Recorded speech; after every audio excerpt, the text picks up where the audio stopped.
Welcome to the Really From podcast, where we talk about culture, creativity, and breaking down that question, where are you really from?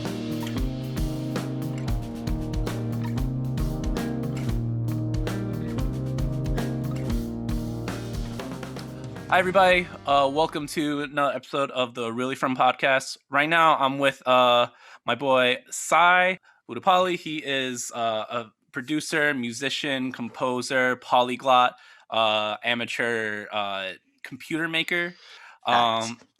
and really good friend of ours. And he is the producer of the Really From self-titled album.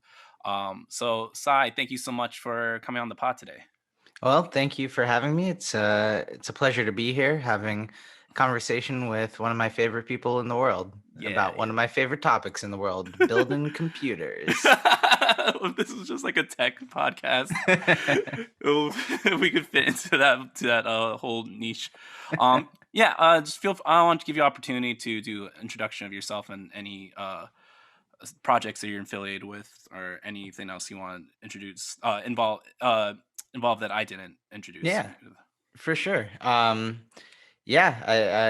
just love, making music and hanging out. I have a solo project. It's called Mercet, Mercet. And it's just electronic, pretty much instrumental music, which is a lot of fun for me and takes the pressure off having to say words, which I realize now that we're going to be doing a lot of. Um, but I go by he, him. You can look me up on socials and always start a dialogue with me. I'm at Mercet most places. Nice. And this is an audio format, so you can't see it, but Sai's room has a sick light show happening right now. That is incredible. For any aspiring computer builders out there, RGB lighting increases your frames per second and your kill shot rate in video games. So the lighting makes a huge difference. Telling you, man, we're crossing different paths, entering different markets with this. Music is out, computers are in. Let the computers make the music, and then we'll be good. The biggest takeaway from 2021: music out, computers in. So I want to open up the conversation and really talk about your experience working on this album as a producer, and just the role of producing in general. I want to open up with the question: since you did kind of join us a little later in the game, we were writing this album for about a few years, and then you came on like the last 6 months of it, and really helped it make it what it was. I was wondering, what was the first thought or idea you had for the album as a whole after agreeing to work on it? Yeah.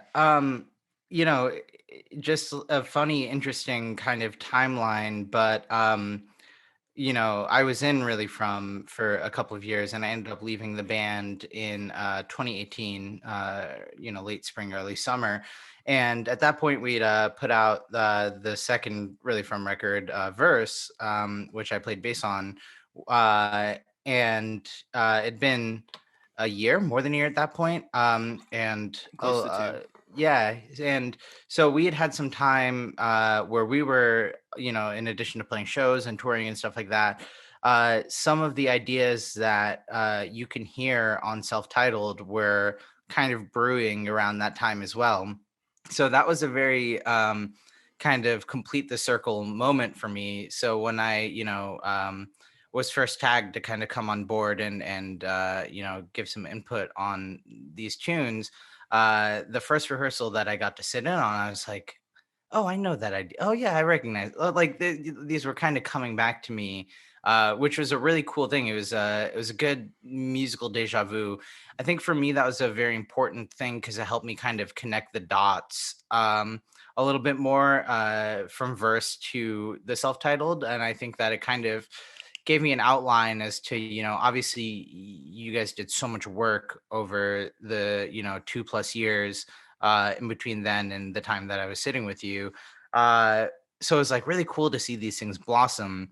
And so that was a really interesting kind of progression. And then as we kind of waded deeper into it, the bones are there. And Production as a whole is a really weird concept still to me, Yeah. because it's not defined, right? There's no Yeah. one thing that production means. You can look at someone like Rick Rubin, who's a producer who, Red Hot Chili Peppers, Beastie Boys, everyone, The Strokes. And what he does as a producer, quote unquote, is kind of this old school style of production, or what used to be associated with producer, which was there'd be this person, generally a guy, honestly, Yeah. hashtag patriarchy, sitting in the Hmm. back of these recording studios, and the band would be in the live room, and you'd have a little talkback mic, and he would be like, well, why don't you just put the chorus earlier, or like, why don't you move this around and stuff like that. So it's kind of this when I think of Rick Rubin with that big beard and his disheveled hair, he just, to me, he's Geppetto, right? And he's like he's a marionette, like, or he's pulling the strings and just kind of like getting everyone. So that's like what production used to be for sure. And I think initially when I sat in the room with you, that's exactly what I was doing. I was sitting on a guitar amp and just kind of barking. Yeah. Um, Like Geppetto. like Geppetto.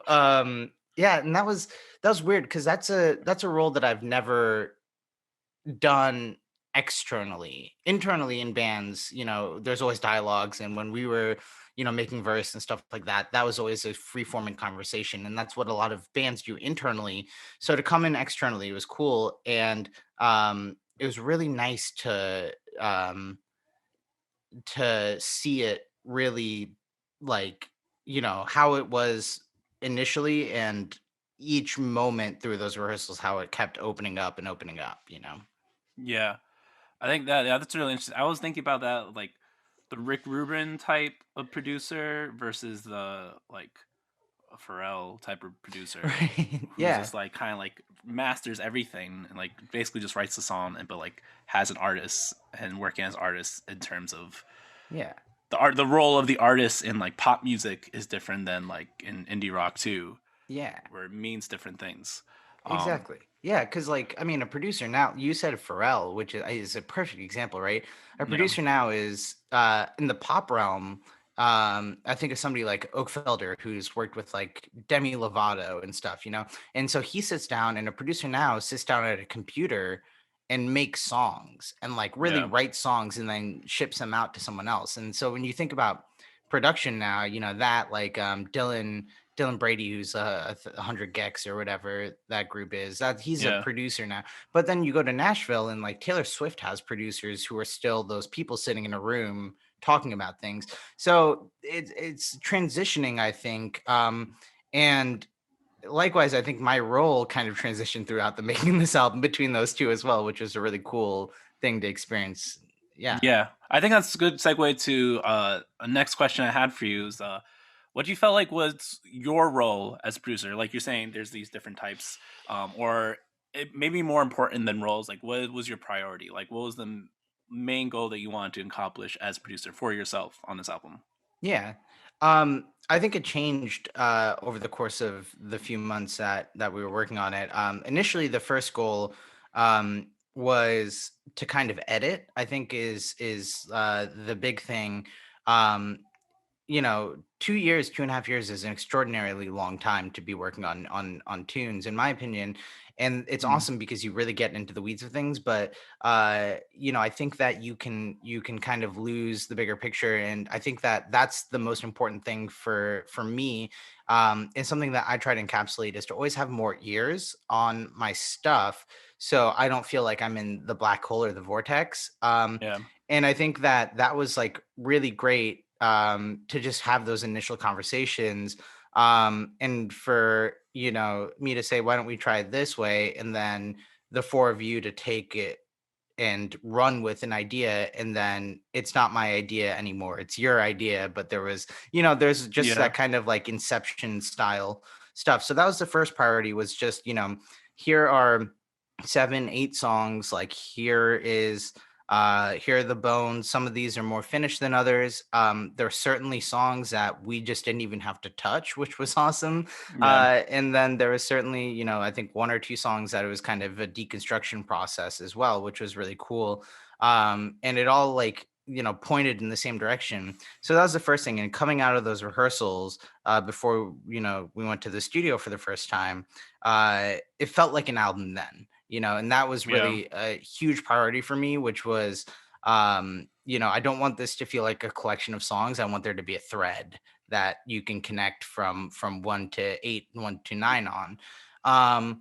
And so then after that, after in the studio, and we did pre-production as well for this, which was I'm a huge proponent of doing pre-production for groups. It is so awesome. It's like a dress rehearsal for a studio, and you can really get into the weeds, and it saves you time and money. Yeah. And if you're listening to this and you're in a band and you want to record something, try it at home first. And honestly, you might find that what you're recording at home better encapsulates something. You might save money in the long run before spending money booking studio time. Could you So maybe, for like people who are listening who don't really know what pre-production is, can maybe give like a brief explanation of it? yeah, for sure. So pre-production in music is kind of the element of, as you're crafting songs, creating demos. Back in the day, I'm sitting next to a 4-track tape machine. I had one of these in my bedroom, and you would just record parts to it and try to record the entire song onto one thing. It's basically just getting ready for what you're going to do with an engineer. It helps you practice your parts, really solidify things. And once you make those demos, it's easier to have a physical iteration of a song to then manipulate rather than to kind of have the idea live in your head. Especially when bands are in rehearsals and stuff, and you're in a tiny room with 4 other people, 3 other people, and you're jamming. You're focused on playing your instrument. You're focused on trying to listen. You're focused on, the metal band in the space next door that's playing too loud. So It's a you real don't really have an objective status of where your songs are until you can record them and then listen to them later. For a lot of people, it's like hearing the sound of your voice for the first time, the recorded sound of your voice. When I go and I'm going to listen to this podcast, I'm going to go, ugh, because I yeah. hate my own voice. I have to do that Um, like 7 times. I know Listening a lot. you're having fun, but that's basically pre-production, and it's worth it. It's worth Hmm. it every moment. Definitely. Um, yeah, I think I agree to just the idea of going through the motions of it. I always kind of looked at it like workshopping a play. Hmm. Like when you're in a play as like an actor or something, you're going through lines and you're like in it, but you don't get to have the audience view. And I feel like Hmm. the pre-pro has, or pre-production rather, gives you the opportunity of looking at it from audience perspective, and you get to see things on the stage. Or at this point, in this situation, hear things in the song that you didn't hear before. Yeah. Especially when you're like doing one part, you're always like at least with the 4 of us, with me, Matt, Michi, and Sander, we were always focused on our parts and our specific things. And I Hmm. feel like the advantage that you had with this album that you didn't have maybe with Verse is that you're able to look at the whole picture holistically, and you weren't Yeah. had to focus on one thing. You heard everything. You know what I mean? Hmm. And Exactly. Yeah, that was a huge blessing for sure. It's really difficult to be objective about your own art. Really tricky um from the jump. Like, you mhm, don't know what a good idea is after a while. I believe that art, or ideas, creative ideas, have a kind of shelf life, that you kind of have to strike while the iron is hot. Not saying, like, you can't go back and work on songs, or demos that came up with a long 5 6 years ago, because that's certainly possible, and you can breathe new life into things. But what I'm more saying is that when you toe the line of like self-doubt pretty quickly, or at least I do, where you're like, oh, this is a great idea, and then that can fade very quickly into, is this idea enough, or like, could this be better? And there's kind of this like game of cat and mouse. So that's why having as much objectivity, whether that's an extra set of ears or pre-production, or giving, recording something and then not listening to it for a couple of weeks, stuff like that, is hugely important to me, to kind of get the best thoughts, you know.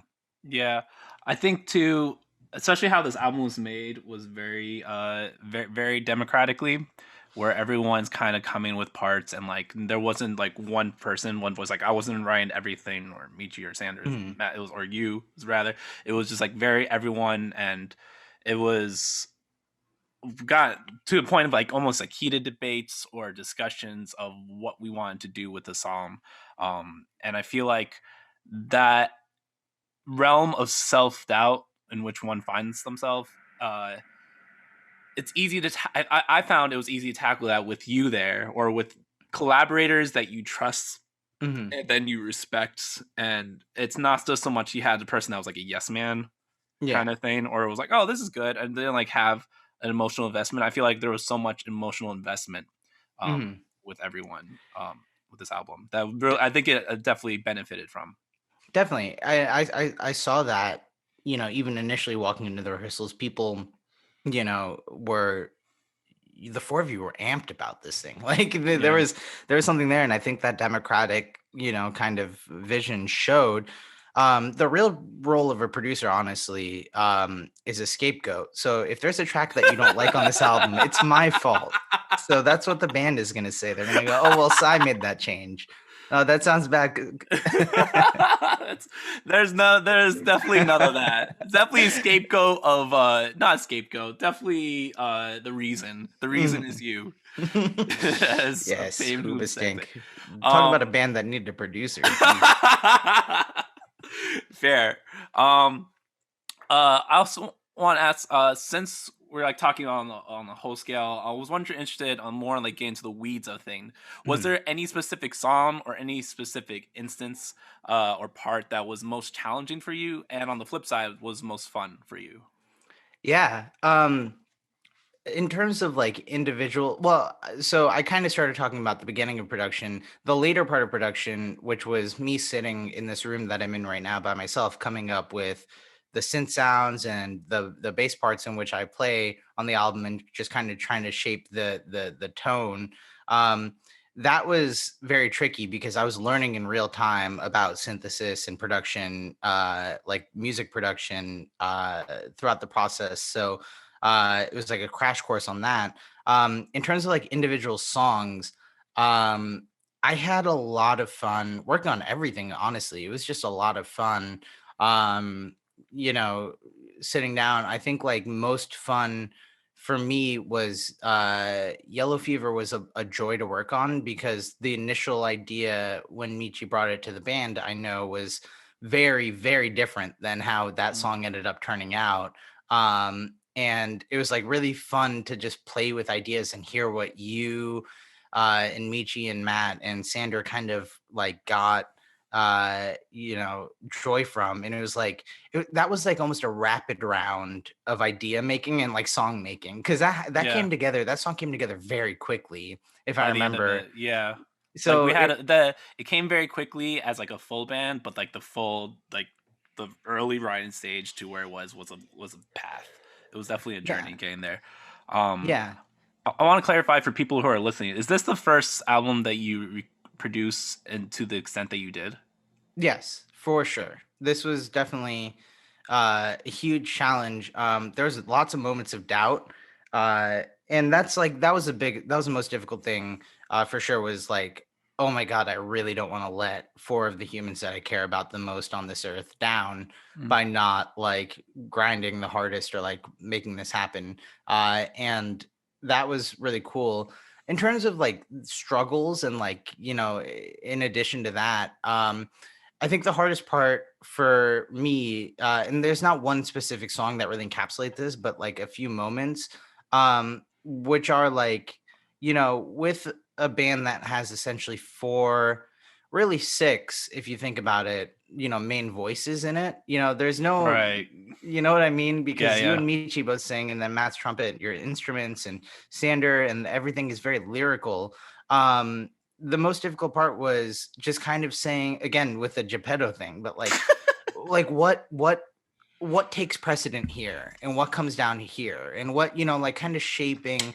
um I didn't have to really do that. Wasn't particularly hard in the moment because I think that you all also had a good understanding of that and like, when to lay back and when to shine, because you're great musicians and that's a trait of a great musician.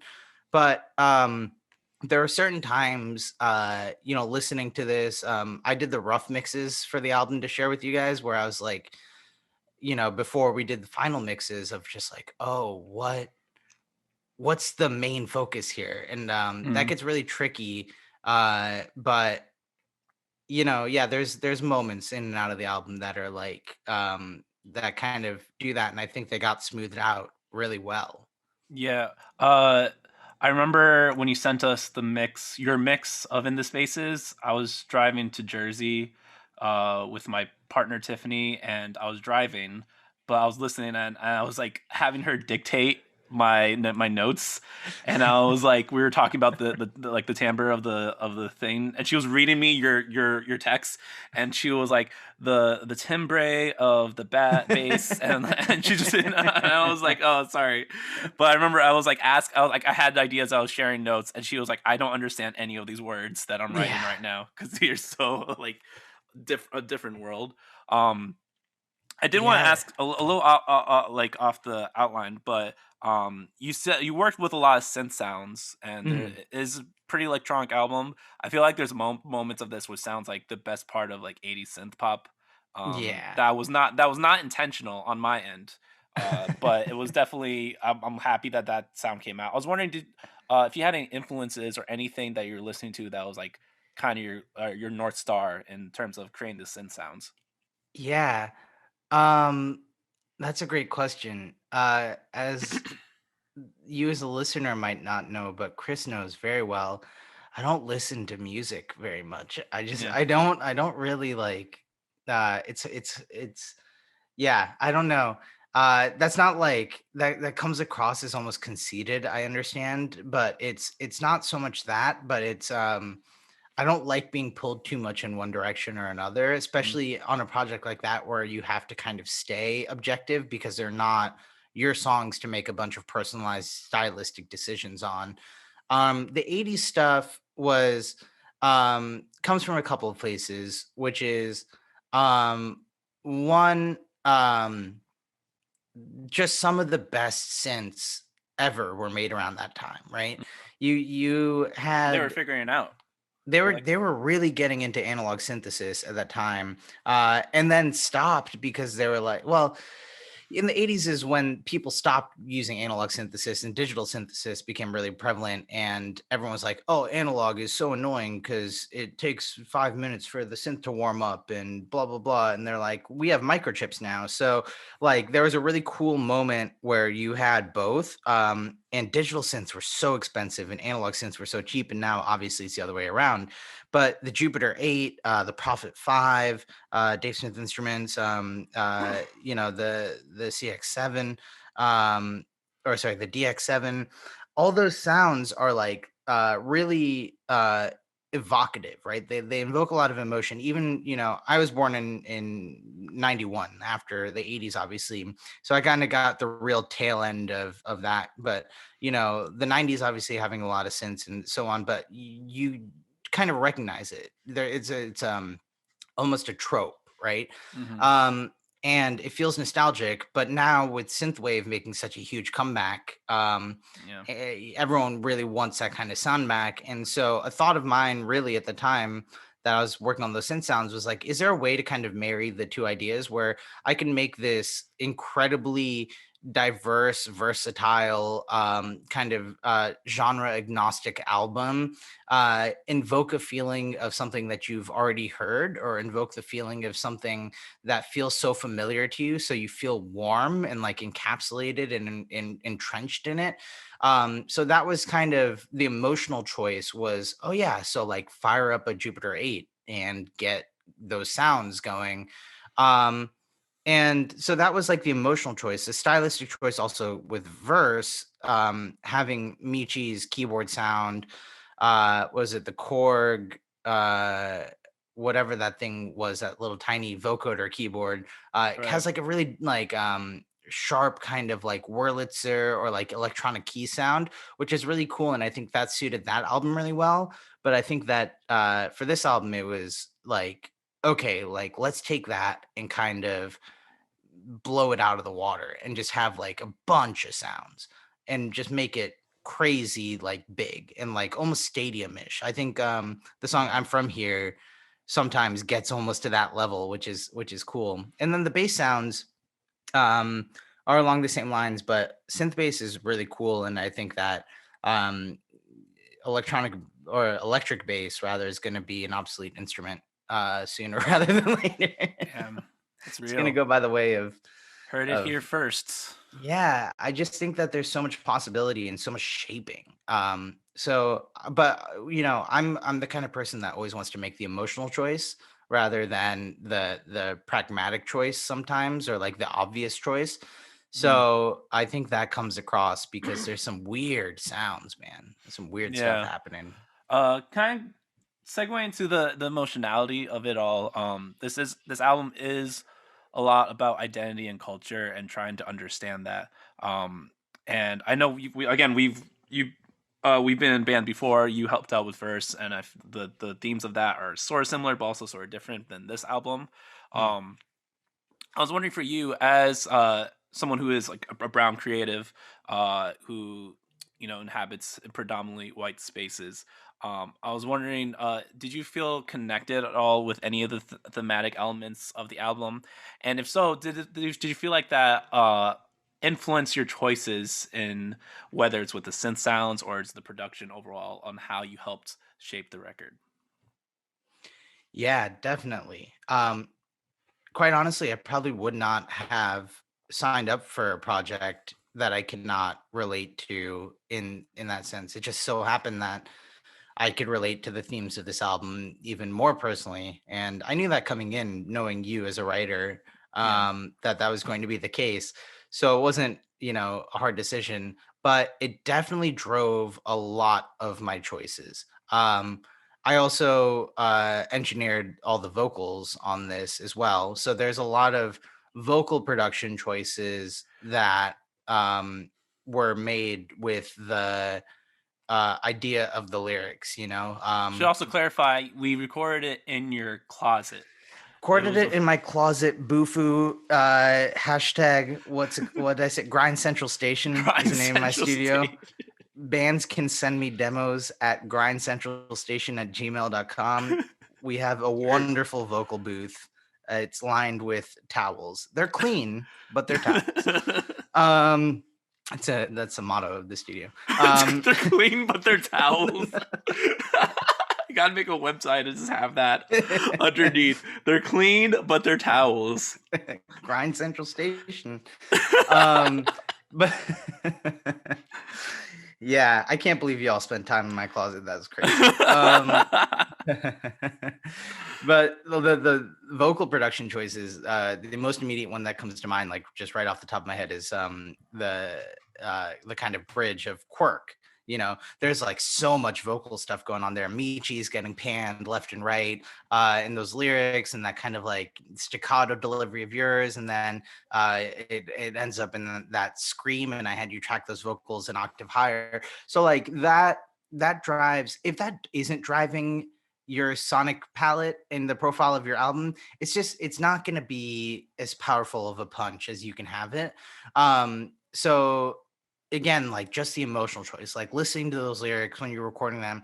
And as you know, as we were recording those vocals, a lot of those decisions were just made on the fly, or like, oh, let's try Mm. this, oh, let's mess with that. And that's because um even through the pre-production process, we didn't record vocals for pre-production. So this was like the first time I didn't have a lyric sheet. So hearing your isolated naked closet vocals was like the first time that I was really getting into it, and I was fired up about what was happening there. And it made crafting the rest of the sounds that I was able to around it that much easier. Ultimately helped us in the mix a lot because we knew what had to be there. Yeah, I want to thank you for that. The screaming part in Quirk was not was your idea, which is good. I originally had the idea of Michi singing that part, because it was like a prettier melody, and I always try to have her sing all like the nicer sounding melodies because I just don't have confidence that I can make it that good. But your suggestion of having that scream in the background, I was like, okay. I feel like when I'm the reverse role when I'm in the booth and I'm tracking and people are giving me ideas, I'm like, okay, I'll do that. I'll do that. I'm more Mhm. so I kind of look at it as more as an actor than a Mhm. creator. Because everything up to that point was already written. Mhm. So I always thought of recording as like a snapshot or like a photograph of a moment. And like Yeah. when I was younger, and that's why because I've the records I listened to were so like underproduced and like Yeah. poorly mixed and stuff. I'm like, this is sick. This is just people trying to create something out of the spot. So here having your idea be like, oh, just scream. I'm like, okay, let's try it, and it ended up working out for the better. I think. I thought Yeah. that's one of Oh, my favorite moments that like, was not my intention to. I love that moment, and that's why you're a dream, honestly, to work with. I don't think there was a moment in the 6, 7, whatever, however long it was since I started the pre-production and we finished wrapped up the album. There wasn't a moment where you were like, "No, I'm not gonna try that." Like you just Yeah. tried everything, and I made a lot of wrong decisions for sure. I tried to suck all the mid-range out of your guitar for Oh the yeah, album, and that I'm was glad you the wrong didn't. decision. Yeah, and but you tried it, and then and also shout out Seth Manchester at Machines with Magnets because Yeah, he also gave me a huge leash, and engineers uh probably don't like producers very much. They don't like somebody else coming in their studio and calling the yeah, shots. And we fought on some things, and he yeah. made There a was lot of definitely moments where he was yeah, like, "You are wrong," I and know. but it worked out. I think it was definitely amicable and very professional in that. I think yeah, out of everyone, I don't know. I don't want to speak for everyone else, but I definitely feel like when we work together, there are the least amount of issues or stress. Out of the working with everyone on the album, I feel confident saying that I am probably the easiest one to work with. I'm going to be a diplomatic producer here because I want to keep my job or get new ones in the future and say no comment on that. I don't know. I don't know. I can't remember, honestly. That's fair. Um, I will say on the last point I want to make, and again tying into um the real thesis of the album is of everyone of course you know that the really from question is the one that people who may seem ethnically ambiguous get asked a lot of times. um and I feel like that's why people like you and me, oh, no pun intended, Ew. but uh, we kind of gravitate towards art and music and trying to find different forms of expression to process this question and just our own identity in the world. Mhm. Um, so I did want to end with a twofold question.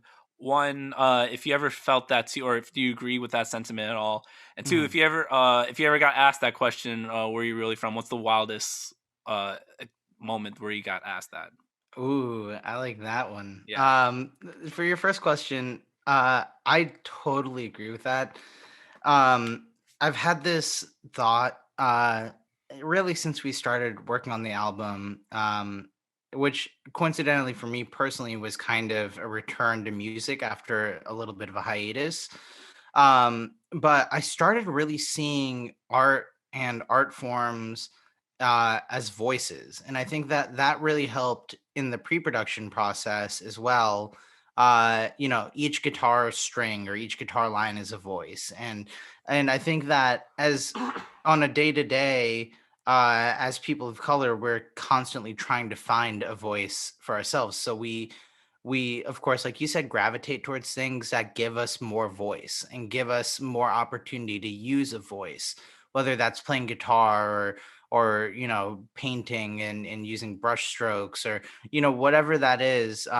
We I think that's a huge part of the identity of people. And I think that in the long history of humanity, art has been so ingrained in people as that we're just continuing a lineage and a tradition of really our ancestors that did the same, and that's a lot of responsibility and a lot of weight, definitely. But I truly do think of it that way, that and and that ties in a lot to the lyrics that you wrote for this as well, which is really Yeah. cool. Like I said, it feels like the circle has become completed a little bit with this, and I think that that's really really rad. But craziest, like, where you so yes, I love this story, and I don't get a chance to tell it often enough. Yes. Yes. So before I ended up in Boston, I graduated high school in 2009, and after that, I went to Cal State Fullerton in Southern California. I'm from Northern California. Was in Fullerton, Orange County, like right outside LA, strip malls, terrible. It's like where souls go to die. Republican Richard Nixon, like it's just and I was having a year at that time, right? So fresh baby faced 18-year-old me coming out. I ended up with my girlfriend at the time. We were at a McDonald's. That's my first mistake, right? So let's just stop right there. So setting the scene, McDonald's, Orange County, California, McDonald's, and I'm like eating whatever it is. And we're sitting there, it's like 3 in the afternoon, and this woman, the only adjective I could really use to describe her is Midwestern. She just looked Midwestern, right? And I grew up in St. Louis before my family moved to California, so I know the type. And she was the type. I'm talking matching floral print pants and top, Whoa. Midwestern. Oh my god. So like overweight, like probably late 50s, Midwestern woman walks up to me and is staring at me at our table at McDonald's at 3 in the afternoon. She's just staring at me. And I got a fresh bite of Big Mac in my mouth. And she's just looking at me, and I'm looking at her. And this is like maybe 5 seconds. But as a person of color, those 5 seconds, it's an eternity, right? Because you're like, is this going to get violent? First question that everyone asks. Is this going to be Yeah. confrontational? Like, do I need to protect myself? Is the first thing. And like emotionally, it's like you run through the world in 5 seconds, right?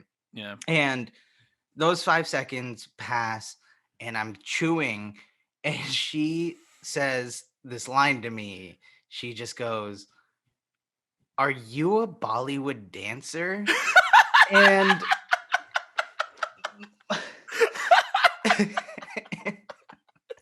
It's so specific. it's so specific. And my girlfriend at the time nearly falls out of her chair. She just can't even believe it.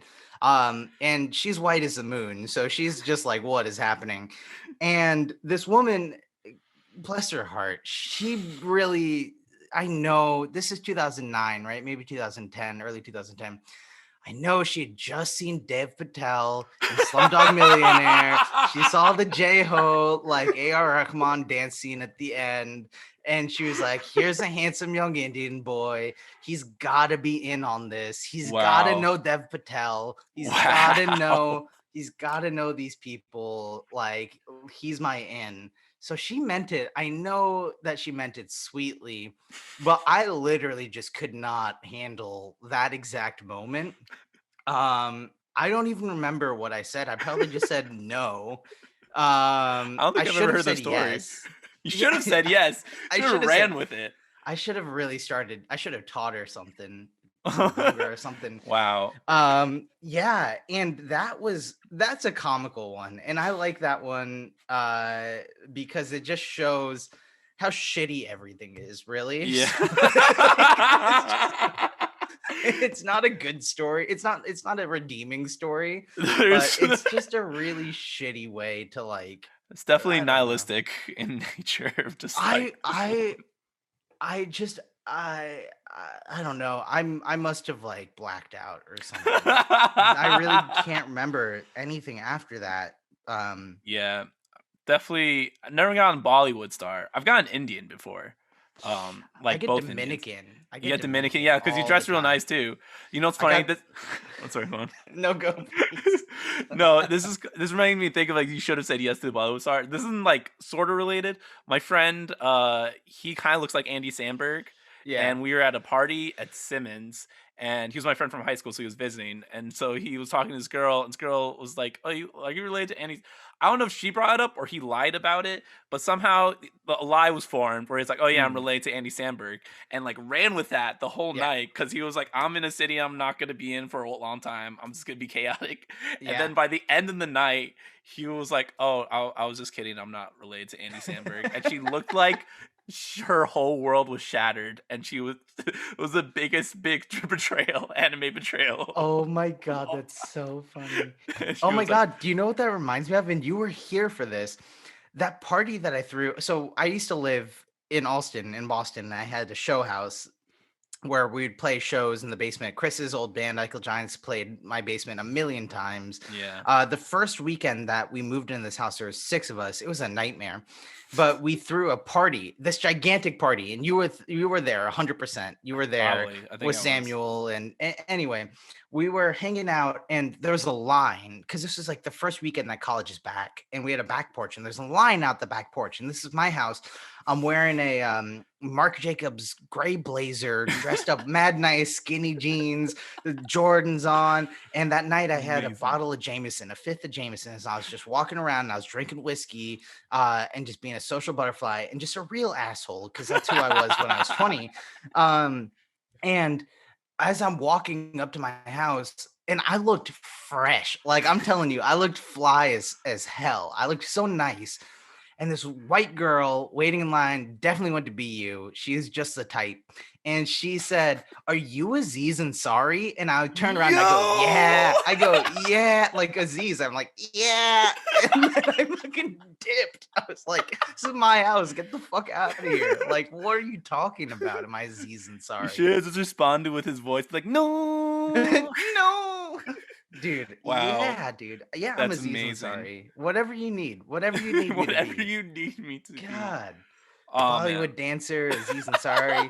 I that's going on the resume. Get It should hired. be Bollywood dancer affiliate. Sai, thank you so much for doing this. I know you agreed to produce the album, but you didn't have to agree to do this, so I appreciate you being here and talking to me about all this stuff. Um, I want you to give an opportunity to shout out anything you're working on, anything else. It could be music related, otherwise, any fun projects you're doing.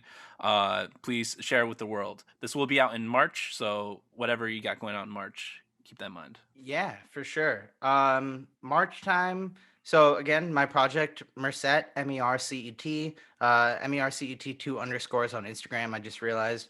Um, but wild electronic music fans of Olafur Arnold's and I don't know, whatever. Who cares? It's music. If you like it, you like it. If you like the synth sounds or the bass sounds or the bass lines for some of the songs on this album, I feel like you probably like mine because hey, it's the Facts. same brain. Facts. Shout outs to one time. No better sound than that. Am I right? FKA Mike Nevin on Instagram. That's the roommate. Big shout out to Matt Politowski, who's going to be putting out an EP if he hasn't already at the time that you're hearing this. His project is fantastic, mattpolitowski.bandcamp.com. He helped a lot with the sound design element of this album, and he deserves to be recognized for it. And last plug, last but not least, if you're looking for somewhere to do to give your money that's not this band, which you should give all your money to, um, National Asian American Pacific Islander Mental Health Association, NAAPIMHA.org. Please go check it out. There's been an uptick in hate crimes against Asian Americans all over the world because of the COVID-19 pandemic. There has been a tremendous amount of misinformation and distrust and just general neglect of mental health in the Asian American Pacific Islander community, which is very sad and generational and has a lot of deep roots. And there's a fresh generation of, first and second generation uh, children of immigrants who are here now and going through a lot of the same things that everyone is feeling, and coupled with identity crises and all sorts of stuff. So anything helps, and be kind to one another first and foremost. So yeah. Awesome. I'll put that link in the show notes too for all the projects and organization. Nice. Thank you so much, Sai. I love you, dude. Love And you, man. thank you so much for listening, everybody. Again, my name's Chris Lee Rodriguez. I'm in Really From. You can listen to our album out now, all streaming platforms. Peace, y'all. One last thing before we go. I'm so excited to announce that Sai will be joining the band again as a full-time member. That means you'll be seeing him play live shows with us. Whenever that happens, you'll be seeing him at all the live stream events that we have planned for this year, and he will be writing new music with us. I am so excited for him to join the band again. I'm so excited for you to see what we got stored next for you. Thanks, everybody.